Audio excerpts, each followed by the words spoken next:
չափ կա, էլի, ստին էլ չափ կա։ Բացատրում էին, որ բանը ժողովրդավարությունը պետքա բռունցքներով պաշտպանել։ Ես համաձայն եմ, որ ժողովրդավարությունը ավելի շատ պաշտպանության կարիք ունի, քան մնացած կառավարման ձևերը։ Բայց այն ինչ որ իրենք արեցին, դա բռունցքներով պաշտպանել չէր, դա ժողովրդավարության պաշտպանություն չէր, դա խուլիգանական գործունեություն էր,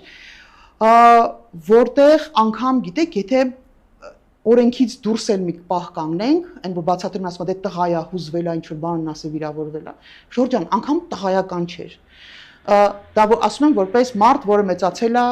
կոնդի արվարձաններում, մարդ, որ տեսել է այդ ամեն ինչ իր աչքերով, դա տղայական չէ, 10 հոգով մեկում տփելը, դա տղայավարի չի, դա մարդավարի չի, դա անշնորհք է, դա հակասահմանադրական է, դա հակաիրավական է, դա հակաբարոյական է։ Եվ այս ամեն ինչը փաթեթավորել ու ներկայացնել, որ մենք ժողովրդավար ուժեր ենք, շատ ներողություն էլի ժողովուրդ